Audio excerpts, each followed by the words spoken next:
everybody, and welcome once again to Press A Repeatedly, the world's #1 video game podcast that no one has realized just yet. I am your host, Chris Gold. Not with us today is Justin Tomasello. He is currently in the midst of fighting an enormous pack of bears that had suddenly attacked him on his way home from work. Leaving him to his fate, though, and joining us for today's show in Justin's stead is friend of the show, Dave Mombert. Hey, everyone.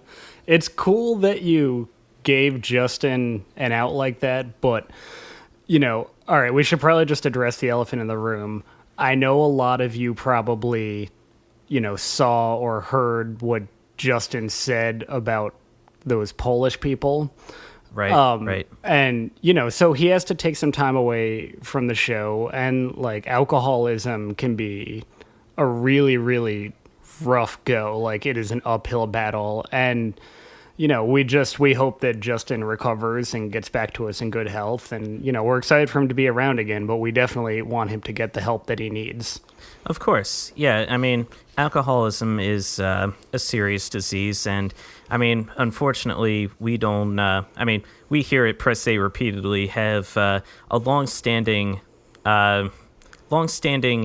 policy of not being xenophobic, specifically to the good people of Poland. Yeah, but everyone else is on the table, though.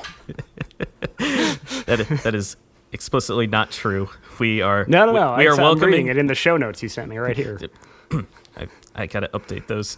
No, we are open and inclusive to everybody, except of course to Justin right now, who seriously needs to take some time away and think about what he's done.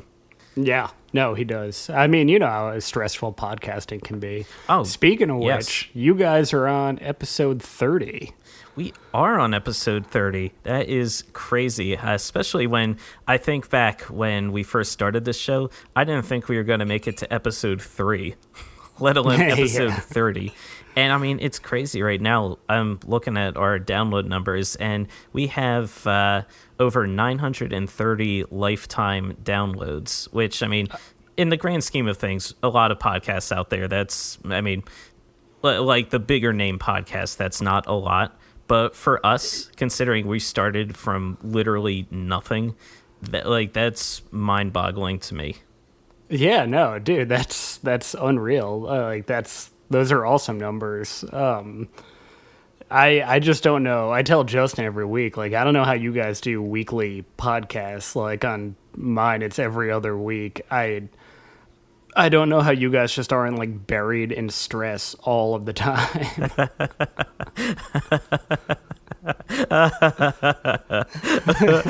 Single tear. Yeah, there it is.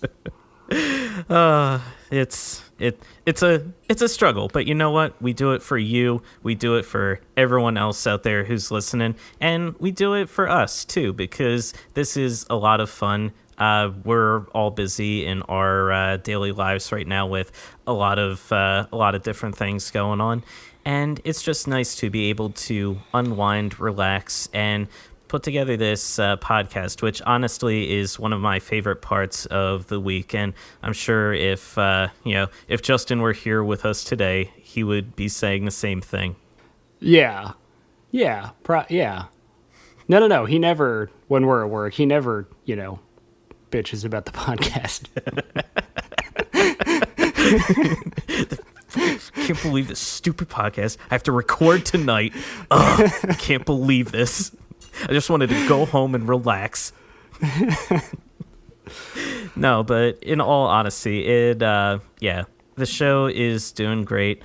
I am really, really proud of it so far, and I'm really excited to see where we take it going forward. Yeah, I'm going to try to email you guys more and very explicitly insult you in them.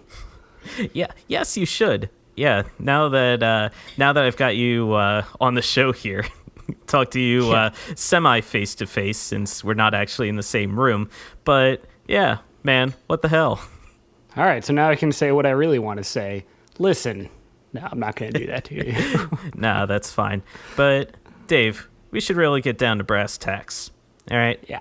Brought you on this show for a reason, and that is because a very special video game has just gotten released within the past week. Metroid: Samus Returns is now out on the Nintendo 3DS. Dave, what are your thoughts?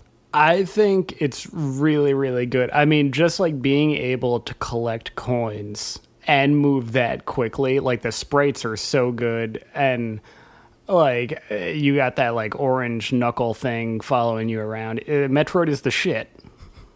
Yep, I agree. And that's all for this episode. No, of course, that is not what we are here to talk about. We are here to talk about Destiny 2. Yeah, the latest game from Bungie, developers of the Halo franchise and the original Destiny. Now, Dave, you were on our show a while back, a couple times.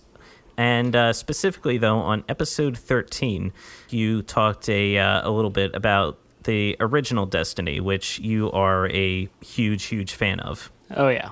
Now, we had a kind of a short week to prepare for this week's episode, and since Justin is not with us and is unable to give us his impressions on Vroom in the Night Sky, we are going to forego both the What Are You Playing segments and the Indie Arcade segments for this week, especially since for our What Are You Playing, it pretty much has been Destiny 2 all week. So Since Dave is here, specifically to assist us in talking about Destiny 2, we're just dedicating the entire episode to Destiny 2. And then this whole podcast series afterwards. Yes, this will now be a Destiny 2 focused podcast going forward. You know, just the same way this became a Breath of the Wild podcast after that game came out. It's now the Press Destiny repeatedly podcast. Yep, the Prestony Repeatedly podcast. Oh God, please edit that out. That was terrible. No, leave that in. Oh God, right. You have no say. Yeah, I do. I master the final thing. Oh, Jesus, you're right. All right, fine.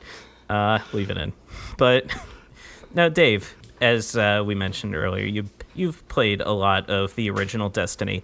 I've never played the original Destiny. Justin hasn't played. For us and for a lot of the fans out there, what about Destiny 2 is better or worse than the original Destiny? Okay, so yeah, as stated before, I played a lot of Destiny 1. I don't even want to know how many hours I actually put into grinding on that game. I loved almost every minute of it, except for when I hated myself, but most of the time I loved it. Now, with Destiny 1, as great as it was, there was a lot of issues. The story was really lacking, in the sense that there was like this big high concept story there. However, you really had to dig to find it. So what would happen is, as you completed certain tasks, you would get something called Grimoire cards. And then you could go onto the website and access those cards, and they would give you insights to like lore and history in the Destiny universe, which is a really cool added bonus, but is a really shitty way if that's how you're essentially telling the story. Right. It was kind of like someone tacked a story on at the end, and it got better. Like the last two expansions, like really tied things together more. But it was rough. You didn't know what you were doing. You were just shooting stuff, and it felt good shooting stuff, so you just kept going. Destiny 2, though, is really... It's almost like an apology letter about Destiny 1. Like, they really, really took time developing the story. It's compelling. The voice acting is really good. The lines don't fall so flat. And you know, it's just... I know it's only a sequel, so it's a ridiculous thing to say, but it's the first real time I followed a Destiny story while I was playing it, and not just going back later and reading into it because it's a thing I like. You know what I mean? Right. As far as other aspects of the game, the mechanics are still just as tight, if not tighter, than in the first iteration of the game. So, I mean, there wasn't too much to improve on there. It has really, really great physics and mechanics. And then I would say they made some overall... They changed their mission interface in kind of an interesting way, the way you level and everything. And I like it, but it's... we'll see. We'll see. Right. What's different about the leveling system? Okay, so it's still just like in the first game. In this game, you go from level 0 to 20, and then it switches over to light level, which is basically like an armor and weapon score rating.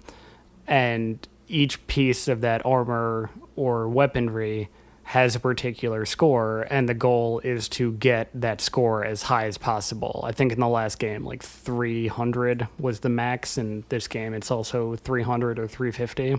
You know, you basically did that by grinding various aspects of the game, whether it be strikes or nightfall missions or raids or crucible or something like that. Where in this game, you still do a lot of that stuff, but they establish like a reputation-based system where when you do that stuff, you earn like tokens that you turn into various vendors to get reputation points that then translate into higher ranked gear. Right, the EDZ tokens? Yeah, it's interesting. I think I like it. Well, it's I mean, so far this is my first full experience with a Destiny 2 game, and so far I really don't mind the system that's in place with having the tokens and boosting up your reputation. It is just a little annoying though whenever you participate in one of the public events or you find a loot chest just lying around somewhere and you're like, oh, sick, and you open it up and it's just an EDZ token. Yeah, you're like, oh, yeah, you're like, oh, come on.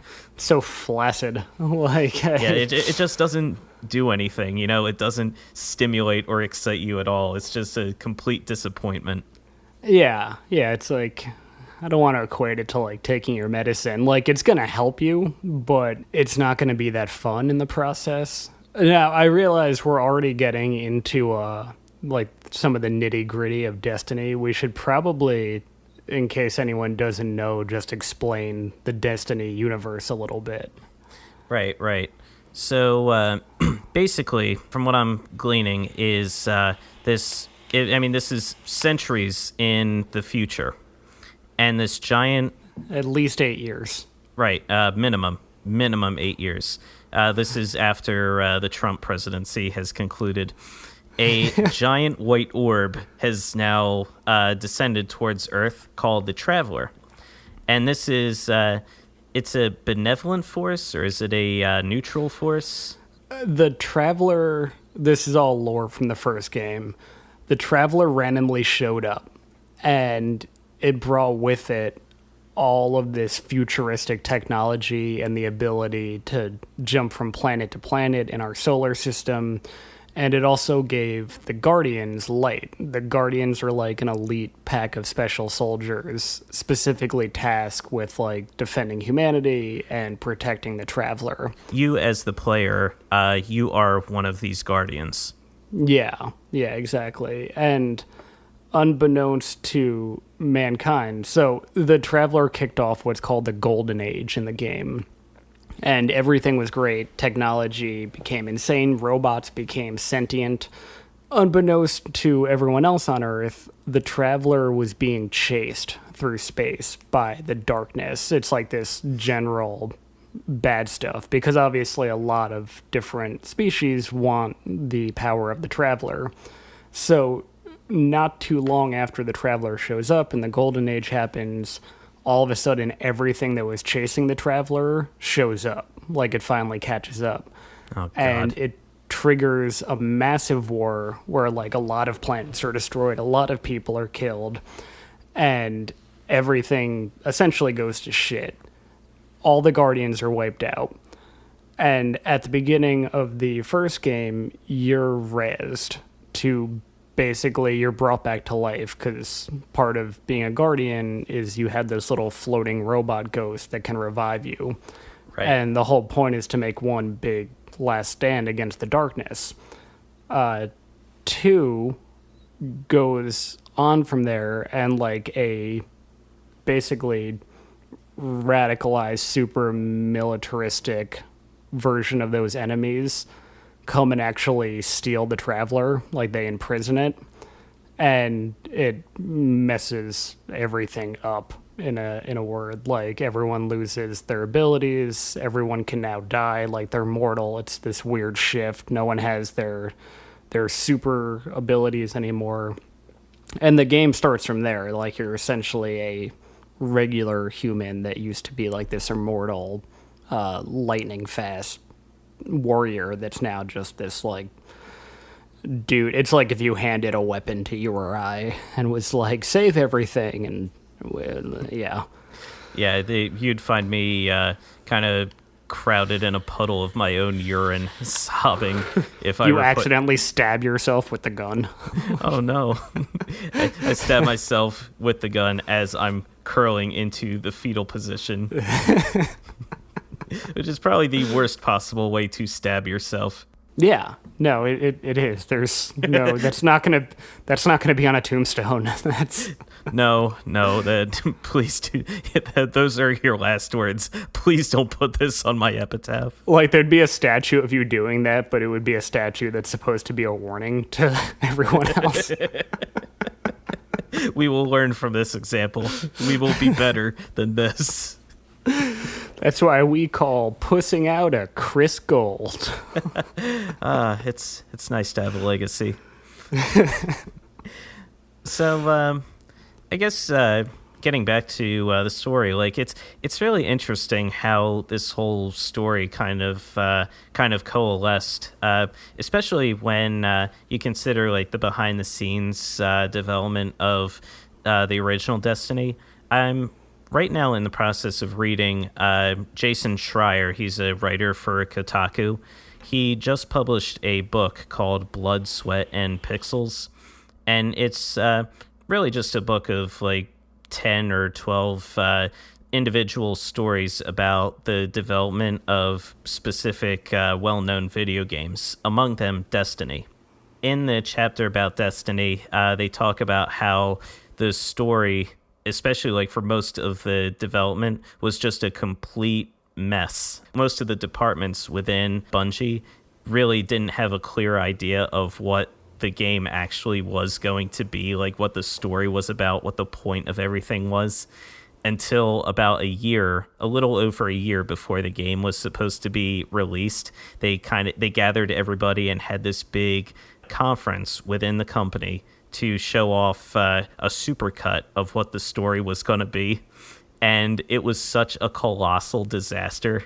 Yeah. That they actually, like, they scrapped the entire story, which everyone thought was insane at the time. And even reading it then, I thought was insane. They scrapped the entire story and started over again from the ground up.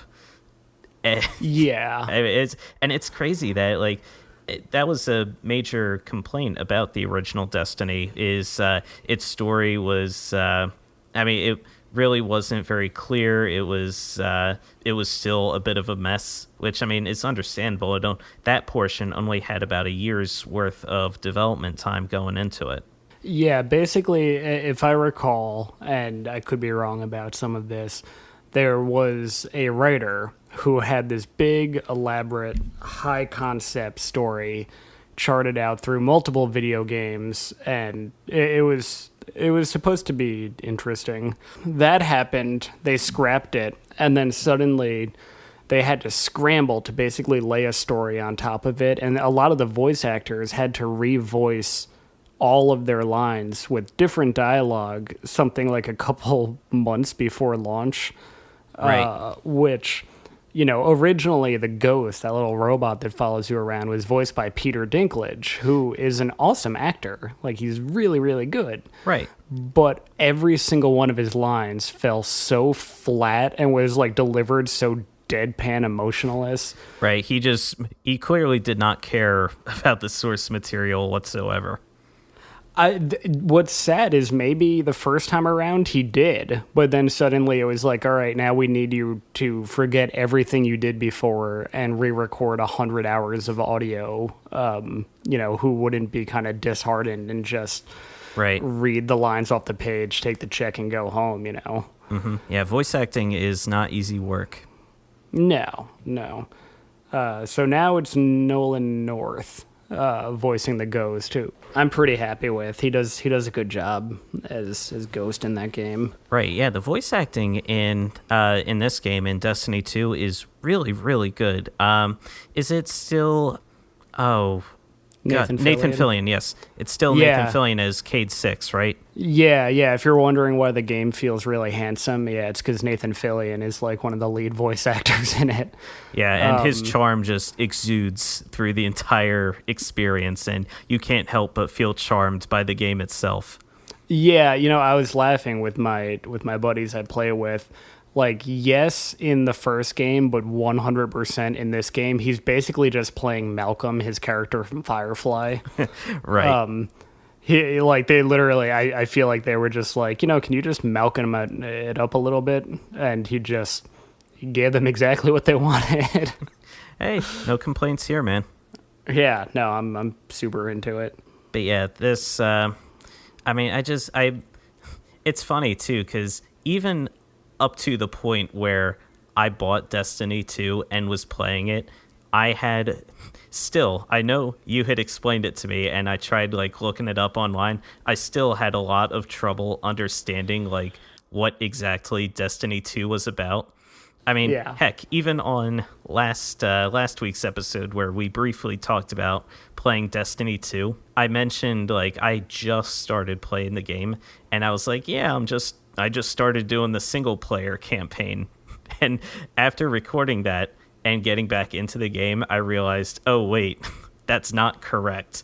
It's not like other first person shooters where there's a single player campaign and then a multiplayer mode to it. It's all multiplayer. You just have to play that beginning part to get to the farm to open up the MMO qualities of the game itself. Yeah, and that's what something Justin and I were talking about, where we don't really know how to classify this game exactly. I mean, it is an MMO, but not really, and it has aspects of an RPG, but there's no actual choices you can make. And then it's just a really solid first-person shooter. It really kind of stands alone in its own genre of video game. It takes a little bit of all these different genres and mushes them up together in this really unique and clever way, and it works so well. Everything about it works and it feels fun. It looks fantastic. I mean, I was talking about it last week, but even just something as simple as the animation of the characters themselves adds to the level of realism in the game. When you jump, your gun dips down a little bit, and then when you land, it just kind of gives a little shake at the bottom as you're getting resettled. And it's just the aesthetic to the game is just so amazing. It looks very realistic, it looks believable, and man, it's just so much fun. The combat is just so crisp and so smooth, and it's so satisfying to take down one of these bad guys, especially when you charge up to him and you just stab him right in the face with a melee attack. Yeah, it's a great feeling. And yeah, the detail that they put into this game, especially the lighting, is so beautiful and on point. There were parts when my team and I were playing through the campaign that we were just stopping and looking around, because you typically don't do that in a shooter where you really look around and go wow, this environment is crazy. But we found ourselves doing that a lot just because it was such interesting environments. And not to go like over the top here. Most of everything in this world is destroyed. So you Right. see the remnants of this civilization that was great, that was really ahead of its time, and everything was doing well. And now everything is just about ruined. Everything is a ruin. They really nail the feeling of like people used to live here. Like this used to be normal life at one point. Like it's a cool, chilling feeling that the game gives you. Right. It's interesting that it shows a certain beauty in the destruction that, like, it still looks amazing and there's still beauty in the world in spite of the destruction that's been wreaked by this war that's been going on by all these different factions going on. Like you have the Fallen, the Red Legion, and the Human Vex. Resistance. Yes. Yeah. Yeah, it's, I mean, everything is getting destroyed, but yet you're fighting in these beautiful forested areas. You're fighting in outer space, which, I mean, the views and the vistas are just absolutely stunning. And it just, again, like you said, it gives that feeling of like, wow, like this is what we're fighting for. And I really appreciate that Bungie was smart enough to pace the game in such a way so that like you're not constantly being barraged by enemies. You're not constantly in a firefight, so that you can take the time going from place to place to just look around, go at your own pace, and explore and appreciate the beauty of this world that they've created for us. Oh yeah. Yeah, no, they pace it out well. And what's cool is there's multiple warring factions. There's the Vex, the Fallen, the Taken, the Red Legion, the Cabal, and us. I'm probably missing one, but there's a lot of them. So there are points where two different factions of enemies, who are both your enemies, will be fighting each other, which, like, if you walk away from them, they'll just keep fighting each other until somebody dies. Or you can get involved and kill both of them. Like, you really get the feeling that, like, this is a fully developed world that you're just a part of. Like, it's not just like, it's not like other video games where it's like everyone's waiting for you and like you talk to an NPC and walk away and then they just stand there in silence for like 3 hours waiting for you to come back for them to talk again. Right. Like, it's an active world, which is really neat. Right. It's an active, breathing world, and I also really love what Bungie did. Like, it's subtle, but it really, it really helps a lot in terms of how you interact with the game itself. Like, nothing you do in the game and nowhere you go is accidental. So, like, say you want to talk to one of the major NPCs, like Sergeant British, who's up in the top of the cathedral. Commander Zavala, sure, the British guy who always talks about wanting to have a cup of tea. Oh, you mean shit's gone wrong, George Clooney? Yes. Okay, yeah, no, that's on Earth. It looks like George Clooney had a really, really tough 5 years. That's in the European Dead Zone. So, in real life, George Clooney, then. Yeah, this is like real George Clooney, but if everything went to shit, and now he just, collects tokens and gives you armor. That George Clooney. That would have been absolutely amazing if Bungie had actually decided, you know what? No, the guy up top here is not an actor being played by George Clooney, which he's not, for the record. This is played by a completely different actor. But if this person, this individual at the top of this cathedral, actually was George Clooney, the once film star, who's now like part of the major resistance team. He's like risen up the ranks really quickly. And now he's just sitting at the top of the cathedral picking off enemy units with a sniper rifle. Destroy the timeline, but I would be 100% okay with it. Yeah, it is officially canon. Yeah, George Clooney is part of the resistance. Welcome. Yeah, that's a PAR exclusive. We're blowing the lid off this shit. George Clooney is in Destiny. Yep, George Clooney is in Destiny 2. Oh, man. The other day was the first chance that I'd gotten to actually play as part of a fire team with some of our friends. I was rolling with Nick and with Zool and on Earth. And we were just going around doing different public events and trying to take out different Red Legion factions. And the two of them are much more advanced and leveled up in skill than I am. They're, I believe they're both level 20, and I'm right around like level 11 or so. Like just about to be I think I'm level 12 though. Yeah, I think I'm somewhere around there. But either way, I was very underpowered for a lot of the fights that they were kind of getting us all involved in, and I was dying very, very easily. Oh yeah, no, the world does not level with you.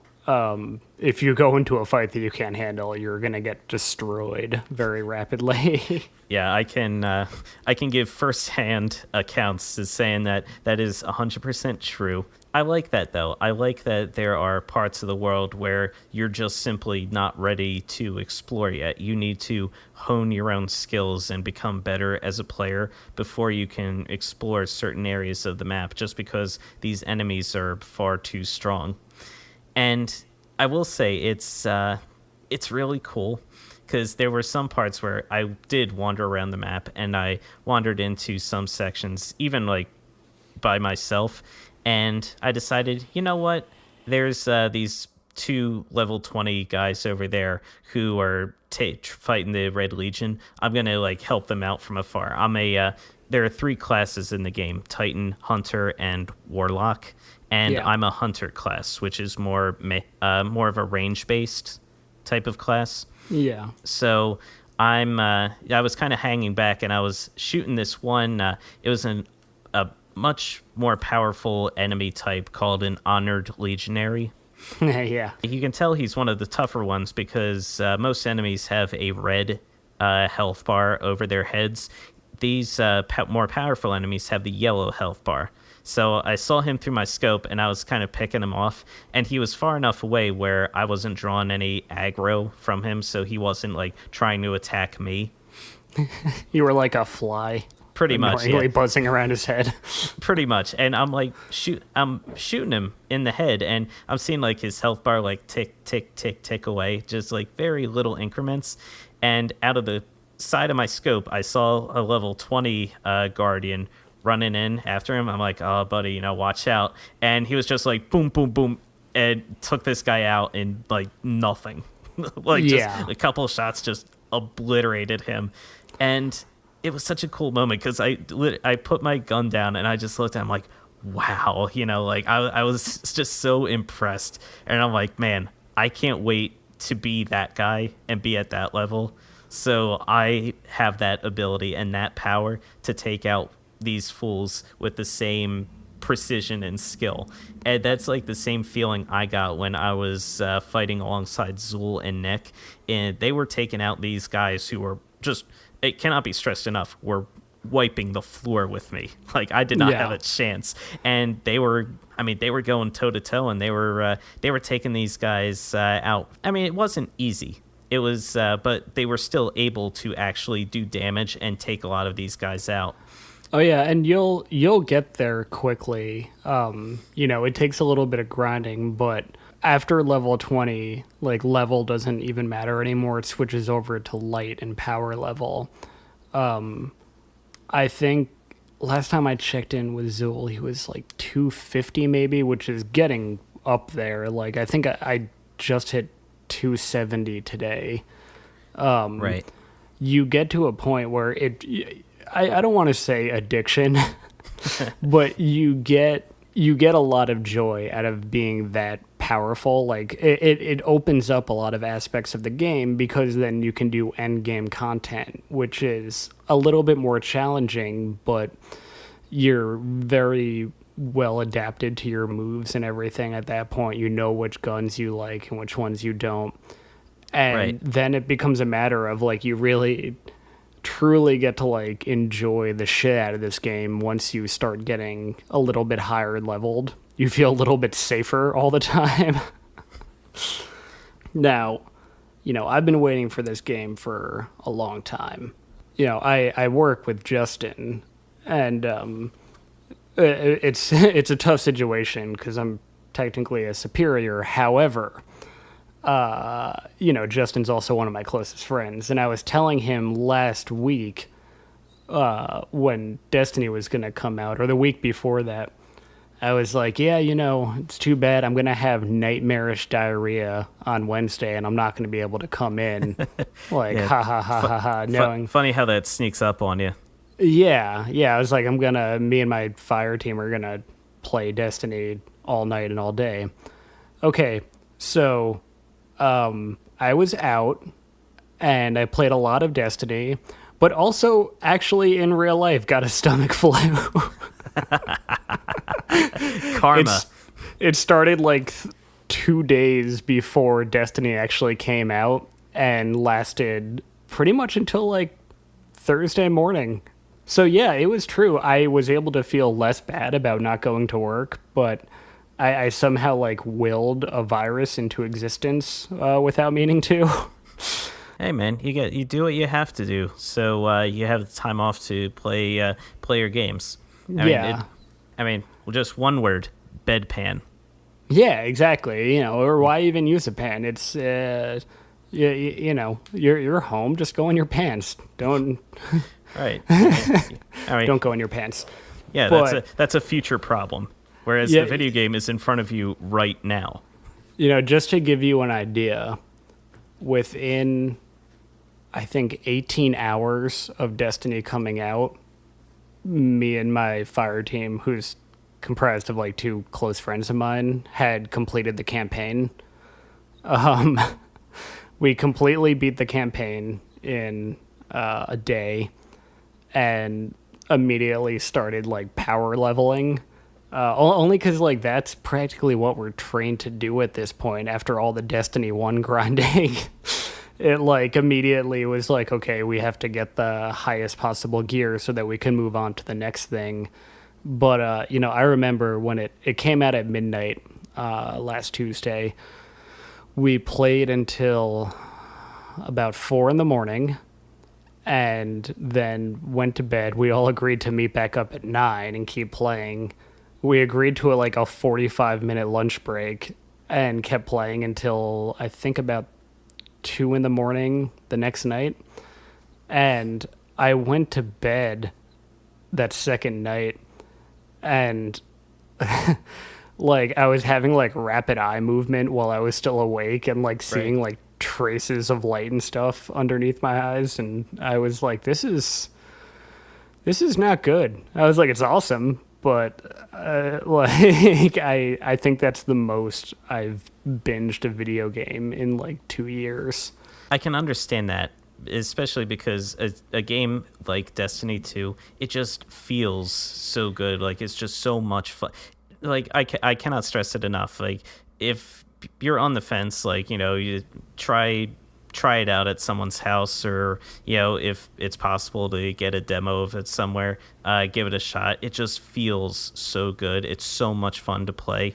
But yeah, it is important to take breaks regularly. You don't want to you don't want to harm yourself in the process of trying to play one of these games and have fun, because ultimately you're only going to hurt yourself in the long run. The game is always going to be there. It's always going to be around for you to jump in and play. But yeah, not to lecture you all of a sudden. No. I'm going to devil's advocate. Play until you have a full-blown aneurysm. And that way you go out doing what you loved. So, there's two schools of thought. You can either go with what Chris thinks, or you can go with what I think. Both are totally reasonable and have their pros and cons. So, take breaks and, eat proper food, or don't take breaks and, just like let most of the other stuff in your life fall apart, but you'll do real fucking solid. In the video game. Yeah. You'll get your power levels up way high. Just as long as you don't shower, you let your in real life relationships fall off. Yeah, like, do you think it would be irresponsible to postpone my wedding to focus a little more on Destiny? I think you'd be doing a disservice to your fire team if you were delaying a lot of raids and a lot of public events so you could selfishly marry the girl of your dreams. Yeah. All right. Yeah, I'll talk to her about it after this. Make sure you tell her it was your idea, though, because I don't want Jenna to be mad at me. She'll be fine. If you say so. She's like, it's fine. I was on my way out anyway. Yeah, this is the final kick that she needed. Yeah. But, closing in on time, we can get into the real nitty gritty shit. So, like, Chris, do you have any real specific questions or like how to like level faster? Do you want to like know anything like that? I mean, I do. Like the gear itself is what's part of the leveling system. And just briefly, I did want to ask you real quick, what are your thoughts on the whole shader controversy? Okay. Yeah, Justin brought this up to me too. So, it is annoying. However, it is not the end of the world. There's no reason to boycott Bungie over this shit. Like, so in case you're not familiar with it, in the first game, a big part of Destiny is not a big part, but just a fun side part of Destiny is tweaking your character design a little bit. And that's mostly done through armor and then applying shaders to your armor, which is basically just a way to change like the color layout of your armor. It's neat. A lot of games don't give you that option. And as you complete different things, you get different shaders. You could put them on and off, and that's how it worked in the first game. In this game, shaders are one-time use, and you have to apply a shader to one piece of armor and like another shader to another piece of armor to get like a full set. People are complaining that, these shaders are one-time use and how are people are like, we have to hoard our shaders to get armor that we like and then apply it. And, some people have gone so far as to say they're not going to play Destiny because of this. And I'm kind of just like, get over it. Like, it's not that big a deal. And now part of the controversy, there's so much shit going on. Like, this is a pretty small edge controversy. Not going to get into it, but especially in light of recent things that have happened this week. Yeah. I'm like, there's bigger stuff going on. But, the Eververse is a system where you can spend real-world money in this video game. Now, that being said, you can't buy weaponry from Eververse. You can't buy like maxed out armor to like level up faster. What you can buy from Eververse is cosmetic stuff. Different shaders for your weapons and armor, different types of sparrows, which are like, think about it as like the hover motorcycles from Star Wars. Nothing that's going to actually affect your gameplay. So people are saying like, oh, like they're doing this to try to get people to spend money with Eververse. And it really comes down to, you don't have to do that. And everything you get from Eververse, you can just get by playing the game. Like, it's not like something like Warframe where you can, spend $30 and get this amazing Warframe that you can play with that lets you really mess shit up. It's cosmetic stuff. So yes, is it annoying that suddenly I have to think about what shaders I want to hold on to? Yeah, I wish it wasn't that, but it's also super not a big deal. And if that's the main complaint that people have over this video game, fine. Like, it seems a little nitpicky to like be so outraged by the fact that you can't change your armor to green whenever you want. Right. No, that's fair. Yeah, I knew, you're the biggest Destiny fan I knew, so I just wanted to make sure that I got your thoughts and impressions on this swirling controversy. Yeah. I think a way bigger thing is the nightfall. So if you're not familiar yet with the nightfall, basically it's part of the end game play. There are strikes in the game where there's a normal campaign, there's missions and all that kind of usual shit, but then there are strikes. Strikes is a 3-person fire team that does one specific mission. It usually takes about like anywhere between 10 and 20 minutes, and you get gear drops from those strikes. Once a week, there is a nightfall mission. There's only one. You can play it as many times as you want, but it's only going to be that one level. And it's basically a regular strike, like they choose one of the 6 strikes, except it's incredibly difficult. Everything is just turned up to 11. So the enemies are really, really strong. There's special modifiers on everything. And, in the last game, in Destiny 1... Oh, yeah, by the way, you get really, really good gear for doing the nightfall strikes. In the last game, this was a thing also, and you would do them, but it would be like, holy shit, take it slow, we're on the nightfall, because things can essentially one-shot you. In this game, it is timed, and you only get 15 minutes to complete the nightfall. Now, I'm not trying to... all my phrases are really vulgar, and I try to keep it cleaner on your podcast. But I'm just going to say it. I'm not trying to pull my own dick here, but no, that's fine. We're not a children's podcast here. Okay, yeah, we can say things like penis. It's not like my podcast where it's just let it fly. Yeah, it's pretty loose and free over in the age of enfrightenment. Yeah, but.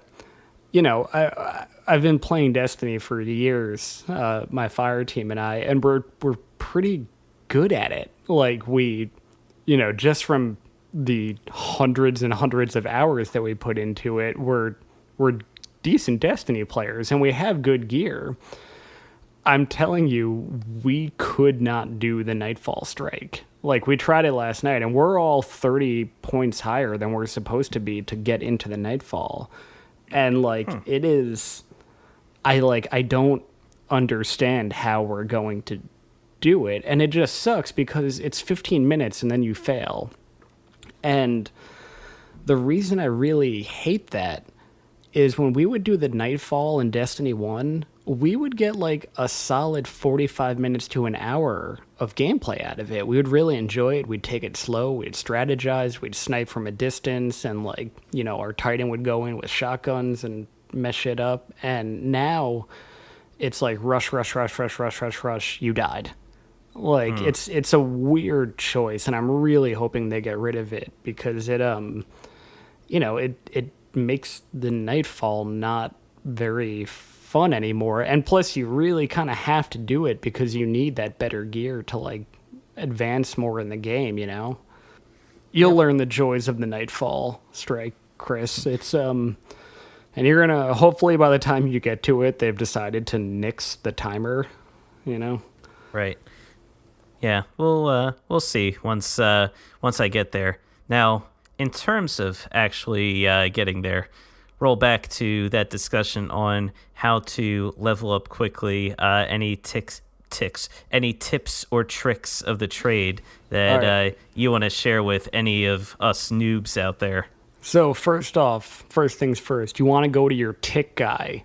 And I know this is going to sound like a lot, but you want to have at least 50, 60, 70 ticks on you while playing the game, and that'll actually really help you advance. Mm-hmm. Way ahead of you. Okay, all right, yeah. I didn't know if not everyone has a tick guy. I don't want to make assumptions. No, I'm in our group of friends. I'm the tick guy. No, you're the tick guy. Yes. So I got that covered. So in the beginning, leveling up can be difficult, but the ways to really do it quickly are public events in the various worlds. So I usually recommend like play through the campaign because you'll get a bunch of XP just from doing that. Right. But don't feel the need to like rush through it or anything. Then when you can start going to these patrol zones, keep an eye out on your map for public events, and then you can turn those events through a series of mechanics that are available online. You can turn them into heroic events, which give you way more XP, way better gear, and they take pretty much the same amount of time. So you want to jump onto as many of those events as possible. Then even doing like there's the daily challenges for each independent patrol zone. Completing those gets you a ton of rep to turn into like that local dealer, and that will also give you a lot of rep, and that dealer will give you good weapons and armor. So those are two easy things you can do right there.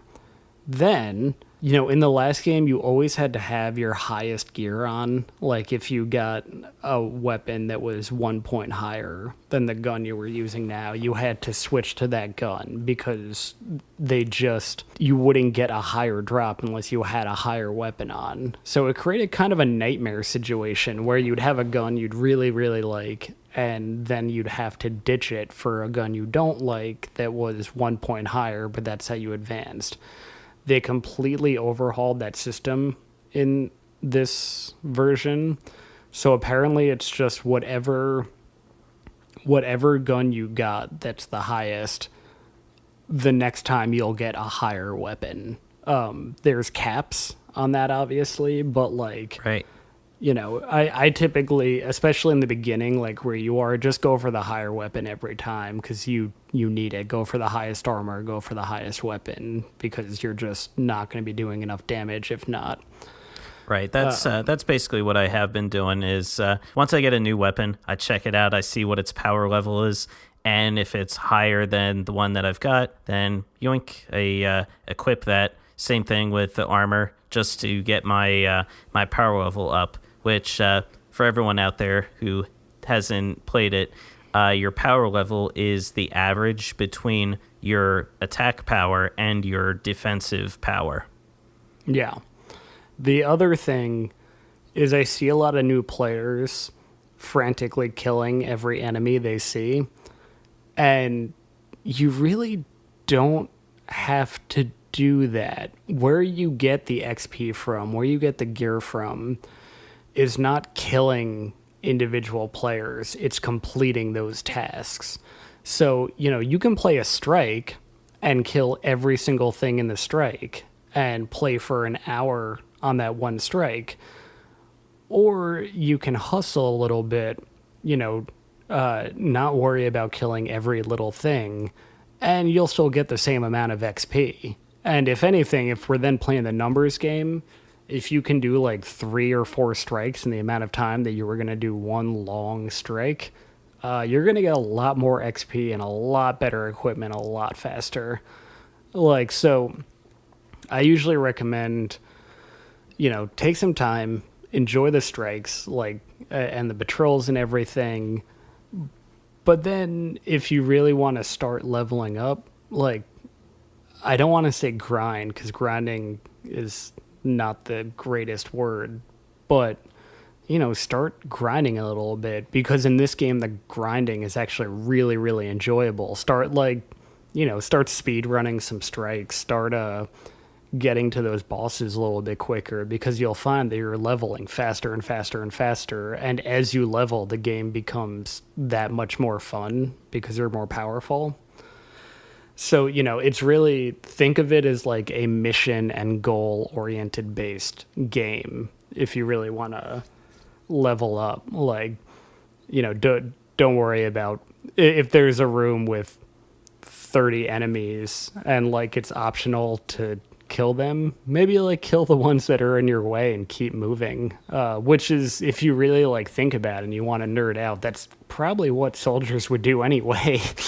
They would clear the area until like they got to where they had to go and keep moving, you know. Right.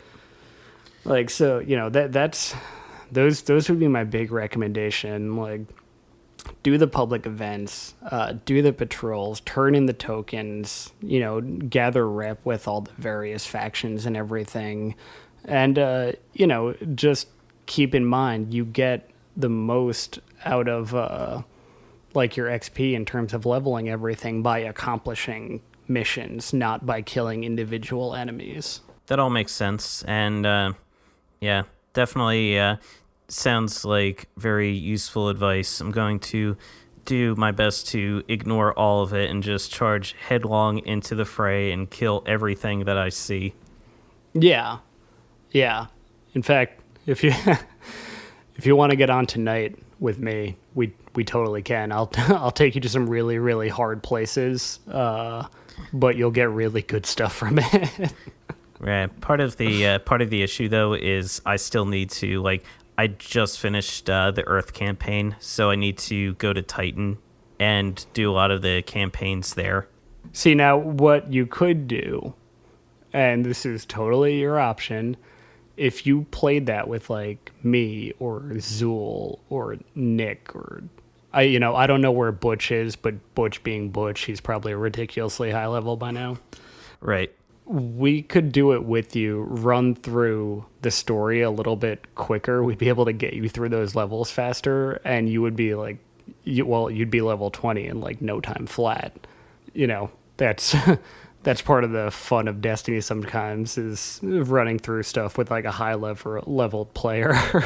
Right. And I mean, like, even so, like, not even just with a high level player, but that's just part of what is so awesome about Destiny 2 is just the random moments of random moments of cooperation that just spring up. Like, there are countless times so far where I've been just running along to wherever it was I'm going. I didn't even have like a clear path in mind. And I see, like, kind of off in the distance, two other players are in a firefight with this giant enemy boss character, and I just look at him like, I'm gonna go help them out. so I just charge headlong, and all of a sudden now it's the three of us taking on this guy. And then afterwards, we wave to each other, we dance, and yeah, it's just really cool, those little moments that spring up. I mentioned it on Twitter. It's weird. One of my favorite parts of Destiny 2 is on the farm. They have this little soccer field off to the side where you can just randomly run around and play a very, very bad version of soccer with some other players. But it's still cool, especially when there's like 5 or 6 people running around, and they just naturally, organically form 2 teams of like 3, and they decide which net they're going to defend, and they just start like having a soccer game right there on the field. There are some secrets that you should look for in the farm and in the tower in these places, because I'm not going to tell you how on mic, but there's a way at the farm to make it so that you run super fast and jump like 40 feet in the air. Yeah, I'll have to check that out. The farm is a lot of fun. Yeah, but no, the team aspect of this game is really what's fun. I love just like hopping on with my buddies and just kind of shooting the shit while running through these games. It's I don't know, it's hard. I mean, I don't have to like quantify why online gaming is fun, but like it's a good time. You like feel like you're doing this thing together, you know. Right, you're part of something. Yeah. All right. Dave, when is the next episode of Age of Enfrightment coming out? It's actually coming out Monday, and like there's a note on my computer right now. Like, this is a very different podcast from the one we do. There's a note on my computer that says ritualistic cannibalism and cannibalism by necessity. And it's more of like a horror and paranormal based podcast. Oh, I can't believe this. I'm going to have to talk to Justin. We're going to have to scrap next week's episode now. Yeah. Man. Like, dude, we can just do this. The Google image searches are way better when looking up stuff for your podcast than my podcast. Yeah, I am not going to Google image search that. I do not recommend that unless you are, of course, someone like Dave, who is part of the world's #1 horror-based podcast. Yeah, no, currently ranked #1 in the world. It's crazy. It's been a wild ride. Yeah, really. Being the #1 podcast in the world. Yeah, don't know how you're going to maintain your crown for so long. I know, Everyone it was always comes for crazy. King of the Hill. We had like 3 episodes and stuff was going okay, but then like episode 4 came out and like suddenly, like I'm talking like Brady Bunch level numbers, like 20-30 million people at once. It's been it's crazy. No, I understand that. I look at my own download numbers and just like weep bitter tears. But No, I don't know my download numbers. We can't access it on our website. really, that's interesting. Yeah, we have a lot of fans on Facebook from literally all over the world, but we have no idea how many downloads we have. Maybe we'll figure it out off the recording. But Yeah. It's honestly one of my favorite podcasts to listen to. Whenever I get the little notification on my app that, hey, the new Age of Enfrightment is out, I always get a little bit excited because Thanks, buddy. Yeah, the rapport that you guys have, you and Ed and the Nick. other guy, you have you guys you work so great together. You're hilarious. And everything you talk about, it's just so well researched, and it's just really, really impressive. You guys do amazing work on that show. Thanks, man. Yeah, we basically tried to just make lore meets the nerdist. Like, we found ourselves having these messed up conversations for years and years and years, and eventually decided to, like, what if we researched it a little bit more and just recorded our conversations about it? And it's been a lot of fun. I know Justin's been on, and you will probably have a segment on it pretty damn soon for an upcoming episode. I better. Yeah. Yeah, you can't have Justin on and then not me. What's the matter with you? You've been saying that about every guest we've had on. like Lauren's great, but what about Chris?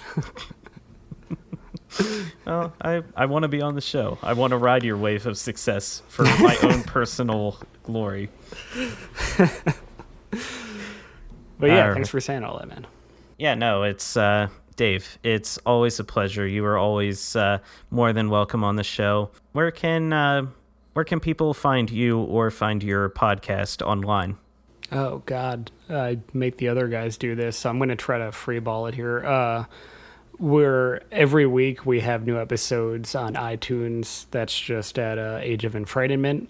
We're at Age of Enfrightment on Facebook, and I feel embarrassed saying this, Chris. What's our Twitter handle? I believe it's the Age of Enfrightment. That can't be right. Is that really right? I think it is. Let me hold on. I think it may be at AOE_podcast. Okay, that sounds better. I was going to say, Jesus, time for a meeting. But yeah, no, you can find us in any of those locations. We're always looking for input, so. Yep. Yeah. Always a blast. All right. So that's going to do it for us. Remember, Press A repeatedly posts new episodes on Mondays at iTunes, Google Play, and Podbean. If you like what you hear, please take a moment to rate and review the show or tell your friends about us. It helps other people find the podcast and will really help us grow. And thank you to all who have rated, reviewed, and subscribed so far. We love you. Kisses and hugs. You can follow us on our Facebook page and on Instagram at Press A Repeatedly. We are also on Twitter at Press A Repeatedly. I'm at Seagold113. Justin is at Oaf7724. And of course, the Age of Enfrightenment is at AOE_podcast. You can email us any questions or comments at parpodcast@gmail.com. We'd love to hear from you. That's all for this episode. Chris and Dave signing off. And remember to fire a quick burst to get those dregs off your buddy's tail. Press A repeatedly.